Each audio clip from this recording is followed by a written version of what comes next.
Which are the most common reactions that take place during and after a layoff? What are the steps you need to take in the days following, right after a layoff, to manage those emotions and move forward? How about if you are over 50? In this video, I'm going to share the 8 most common emotions that follow a layoff and the 10 things you need to focus on in order to overcome and move forward.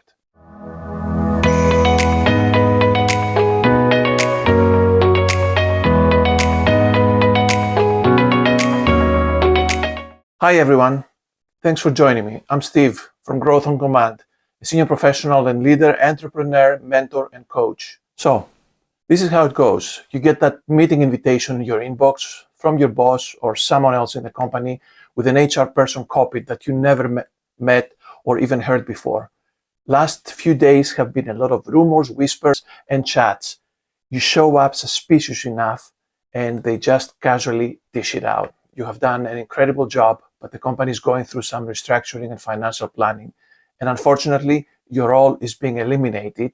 We have to let you go. How many of you have you actually heard this before? This is definitely one of the toughest career moments for everyone, myself included.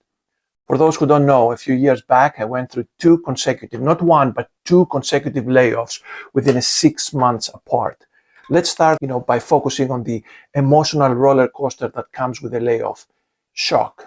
The first thing one can feel, even during that meeting, is complete shock. Even if you know that layoffs are happening all around you, hearing your name in that list is surreal. I remember sitting in that meeting, completely overwhelmed by shock and disbelief, and barely processing what was being said. To me, it felt like, so sudden and unjustified rejection, and it gave me this difficulty to processing the situation, and obviously, later on, delaying the proactive job searching. If you're in your 20s and 30s, though, it may be easier to kind of bounce back more quickly. But for someone over 50, this disbelief may be compounded by a deep concern that comes with the question, what if I'm, becoming obsolete in my field? How easy is it going to be finding another job? You may, particularly if you were in your role for many years and had assumed, your job security. Resistance. Many people react to job loss with, actual resistance. They refuse to accept the reality of the situation. They may maintain that hope that, their employer maybe had made a mistake or, that they will be rehired. This resistance can delay the necessary steps, you need to take to move forward, prolonging, your financial and emotional strain. For those over 50, resistance can stem from, an identity crisis, as they may have dedicated decades to their profession and struggle to envision a future outside of their previous role. The refusal, to adapt to the job market changes, including new technologies or alternative career paths, can further hinder their ability to secure new employment. Shame. Many people, they feel this deep sense of shame after being laid off, believing that it does reflect a personal failure rather than an economic or business decision. This can prevent them from seeking support, discussing the situation openly, or networking effectively. For the individuals over 50, shame can be even magnified by societal expectations, anxiety, and fear. Losing a job often leads to fear and anxiety as individuals worry about their financial stability, their career future, and ability to secure new employment. This can manifest in various ways, like losing their sleep, eating disorders, trouble concentrating, and even physical symptoms like headaches or nausea. If you're like myself, it can lead to a lot of overthinking and overanalyzing, hesitation in applying for new jobs, and an overwhelming sense of dread. For someone over 50, this fear is intensified by concerns about, age discrimination, outdated skills, and the ability to compete with younger professionals in a rapidly changing job market. They may also fear that their savings will not last, putting pressure on them, to take immediate actions. Sadness, losing your daily routine, the camaraderie of your co-workers, and it feels like grieving a part of your life. Sadness is a natural, obviously, response to job loss, as it signifies the end of a routine, professional relationship and a sense of purpose. This emotion, though, can lead to withdrawal, lack of motivation, and even depressive symptoms if it's prolonged. For individuals over 50, sadness may be deeper due to the perception that they have fewer opportunities left in their career. The emotional weight of feeling left behind can make it harder to find the energy to engage in a job search or explore new career paths, leading to longer periods of unemployment. Feeling unworthy, feeling that loss of self-esteem. Individuals tie their value to their professional achievements. So when somebody loses their job, they start doubting their abilities and their professional contributions. Losing a job can deeply impact a person's sense of self-worth, as many of us tie our value to our professional achievements. This can lead to feelings of being unimportant. You may start doubting your abilities and professional contributions. It can result to reluctance to apply for new jobs, difficulty negotiating salaries, and a tendency to settle for less than what you really deserve. For you out there over 50, these feelings may be magnified due to market tendencies that seem to prioritize younger talent, unfortunately. They may struggle with the belief that their best working years are behind them and their experience is no longer valued. Perceptions that could lead to a loss of confidence that could affect your ability to present yourself as positively in interview as you should, and in all the networking situations that follow that. Anger. I'll admit, I'm the first one to admit it. I was really angry. Angry at the company, angry at myself for not seeing it coming, and to my co-workers, and generally, I was angry at the whole world. And that's okay. That's a normal way of expressing your emotions. Anger is a common response to being laid off, particularly if the decision feels unfair or poorly handled. It can lead to feelings of betrayal, especially towards employers who once they seemed supportive. Anger can be also, remember that, it's very important. Anger can also be motivating, though, pushing a person to take action. But it can also be very destructive if it leads to resentment or burnt bridges. For individuals over 50, anger may be compounded by the belief that their years of experience were undervalued or discarded, in just a moment's time in favor of younger, cheaper employees. This can result in bitterness and reluctance to engage in networking or new job opportunities, making the job search even more difficult. Finally comes hope. There will be hope. It won't come right away, but over time you will start seeing that layoff is nothing more than a diversion. It's an opportunity to rethink what you want in your career. That feeling of hope was what helped me move forward. Now that I've shared the emotional journey, let's talk a little bit about how to manage those feelings by transforming them into action. Because dealing with layoffs isn't just about emotion, it's about what to do next. So here are the 10 most important steps to take when you've been laid off. These aren't just things I've read about, they're things I did myself, and they made a whole lot of difference. So immediately, and I'm going to try to list them chronologically as it happens right after layoff. So first of all, number one, acknowledge the situation. Accept what has happened. It's easy to blame yourself or deny it, but the sooner you acknowledge the reality, the sooner you can move forward. Layoffs happen due to business decisions, not to personal failures. Let's get that straight. Many highly skilled professionals go through them.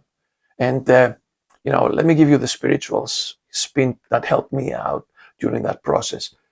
Losing your job may feel like a door closing, but in the grand design of the universe, this is not happening to you. It is happening for you.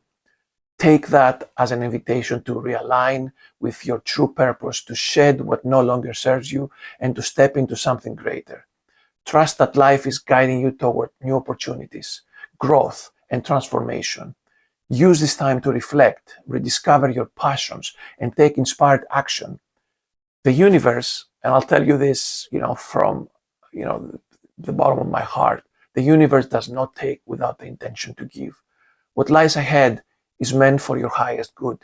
Keep the chin up and move forward with faith. Be aware of the messages that you are giving yourself. If you notice you're having, self-critical thoughts like, "Oh my God, I will never get a job again. I may be too old for this, or my skills may be dated. I feel worthless, etc." It's important to observe this and to tell yourself to stop doing it. Stop doing it, people. Positive thoughts.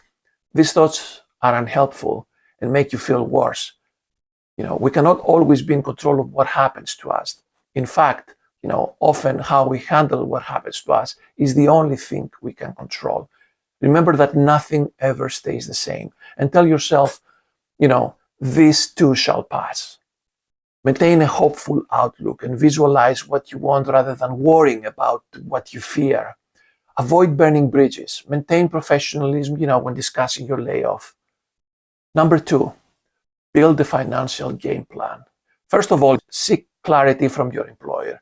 Request a written explanation if possible. Ask about next steps, actions to follow, your obligations. But financially wise, ask about issues like severance, health benefits, timelines, prorated bonus if you're due one, expense reimbursement if they're still pending.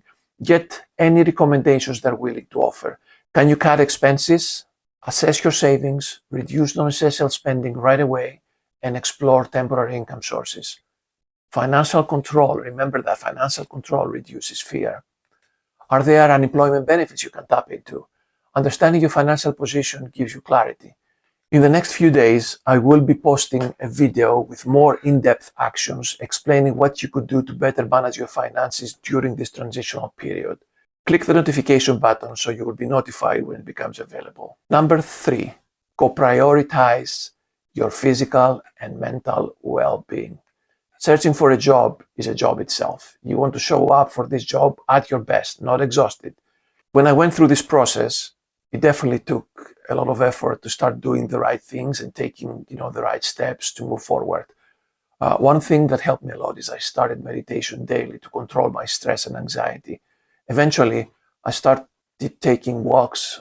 Now, I meditate regularly and go through various breathing practices. Breathing exercises can make you more resilient by decreasing your anxiety and stress while improving your well-being.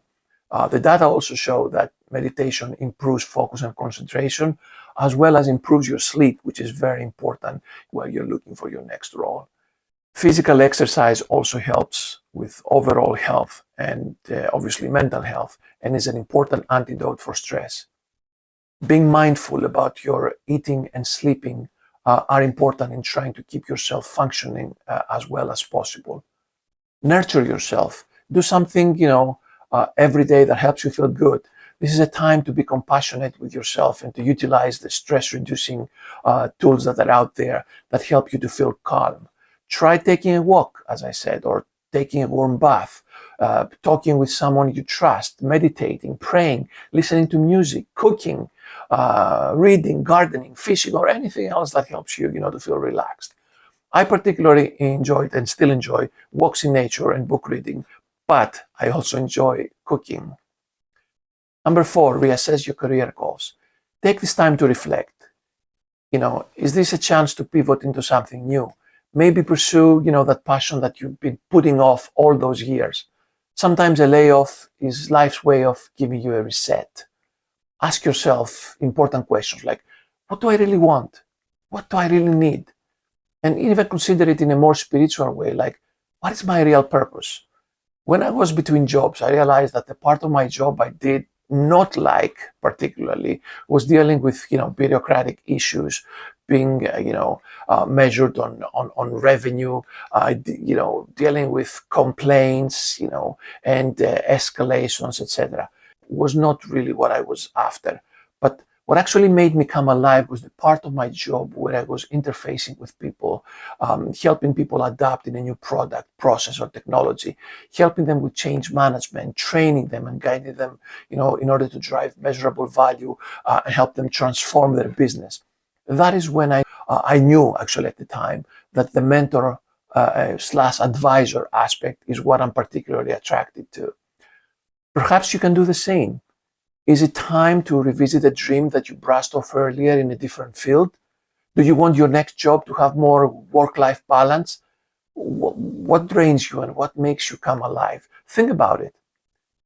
Understandably, people over 50 may not have the luxury of such a drastic change. Loans, mortgages, approaching retirement, and other factors may require them to find a job fairly quickly, even if it is, you're not your ideal gig. Number 5, maintain a journal. Write down your ideas, thoughts, feelings, emotions, on a daily basis. Make a note every morning on why you are grateful of the previous day. It can be anything. It can be the simplest thing, like, I'm grateful because, I picked up my son from school. Writing can be very useful, and it's a very unique way to actually vent negative feelings as well as clarify issues that you might be struggling with. Writing in a letter form, to yourself, and making list making can help to keep your head clear. Number 6, keep a daily routine. For those of us who have family responsibilities, there's a schedule that doesn't stop. Kids need to be dropped off at school, picked up, and other chores similar to that. It creates structure that can keep us focused when we become, untethered. For others, though, creating structure needs to be more intentional. It is way too easy to, that you got from somewhere, or, fine-tuning your resume, or, binging on Netflix. Try signing up for a class or an event, possibly do something in person, whether it's a skill you're trying to develop, or, maybe the Tai Chi class that's been on your New Year's resolution list. This will create more structure for the coming days. For many months, while my job searching process was going on, I would make a point to get up early at the same time every day and follow the exactly same routine, like, when I was on a regular working schedule. Even on those days that I was feeling, the blues and wanted to be drowned in my bed, I made a superhuman effort to overcome this urge. Number 7, shift your focus from yourself to helping others. Whenever you start thinking about what will happen to me, when am I going to find a job? What's going on? The energy goes down and you will start, feeling somehow depressed. If you can find a way to help someone else, you will see an instant shift in your energy and mood. If you find yourself down or overwhelmed, take a break and see if you can go out there and, find a way to help someone. Even if it's just, reaching out to someone to ask how they're doing. When this happened to me, I used this time to volunteer. I reached out to my local community, searched and see if I could help and volunteer anywhere I was needed. I volunteered to a local sports team, actually, a basketball team, and I finally ended up, being their chairman for a year, helping them take the next steps to growing the team. And that was extremely fulfilling. During that idle time, I reached out to my professional network to help newcomers or junior professionals with some free coaching and mentoring. It was actually at that time when I realized that coaching could become my dream job. Shifting your focus to who can I serve can be an almost magical experience. The meaning and joy that derives from supporting others is in itself energizing. Research also, I was reading the other day, shows that people who tend to volunteer have not only improved mental health and better physical health, but they have improved their chances on finding new employment. Number 8, leverage your network. One of the bits and pieces of your job search strategy should be to reach out to your professional and personal network. Don't be afraid and don't be ashamed to tell people you are looking. Most opportunities come through connections, not through job boards. This has, especially after COVID, has been the rule. Maintain supportive relationships, talk with friends and family, and let important people in your life know what's going on. Accepting help and support from people who care about you and will listen to you can help a lot. Keeping secrets is very stressful, and for most people, having support and empathy is helping them in moving through this emotional time and take the next step. Maintain the positive energy. That's number 9. It's very crucial. No matter what happens, when faced with a difficult situation, it's normal, to point fingers. Either you blame someone else, the CEO, the investors, office politics, colleagues, or you blame yourself. I should have seen it coming. I should have looked for a job, sooner. I missed the signs. Maybe I'm not good enough, and so on and so forth. It is important to honor those negative emotions, and like anger or frustration or resentment. And research shows that suppressing them makes things worse. But it's critical not to let them take over and take you down. You're allowed, to resent all of the above for the layoff. But you may find that neither self-blame nor blaming others is helpful in the long run. Introspection has value and can help you learn what you can do differently going forward. But beyond that, ruminating is a waste of emotional and mental energy. It is actually impossible to even pinpoint the exact cause of an event. It's usually a number of things coming together. The only practical question worth asking is not, who to blame, but rather, okay, that happened. Now what? How do I move on? I'm going to use point number 10 to just speak a little bit specifically about those on 40s and 50s or older. If you've been in the company for many years, the shock may feel even greater. However, remember that your experience is valuable, and many companies do seek seasoned professionals for mentorship or consulting roles. The fear of age discrimination is real, but many employers out there value the experience that you bring to the table. Focus on your transferable skills and frame your experience as an asset, not a liability. Look into industries with labor shortages where employers are more open to hiring experienced professionals. For example, I've seen a lot of hiring going on in healthcare, administration, education, or consulting. Consider connecting with industry groups or associations that cater to professionals in your age bracket and your experience bracket.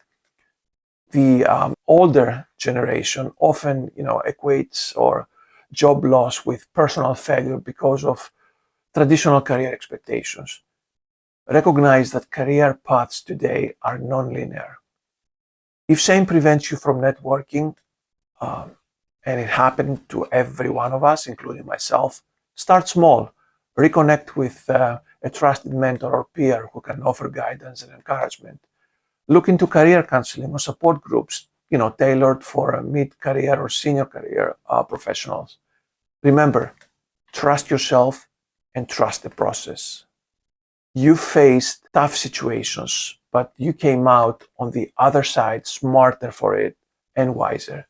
This trust can bring relief and strength. Research, on post-traumatic growth suggests that difficult situations can lead to positive changes and learnings. The job market may have changed, but your experience is still valuable. Look for opportunities out there. Don't be afraid. Consider learning new technologies or skills to stay competitive and feel more empowered in the job search process. So there you have it. I just went through, the top emotions that come after layoff and the things you need to do if you're laid off. Remember, a layoff isn't the end of your story. It's a chapter, and you are the one holding the pen. If this video resonated with you, or you know someone who needs to hear this, please like, share, and subscribe. Let's build a community where people help and lift each other up during tough times. Until next time, stay strong and stay focused.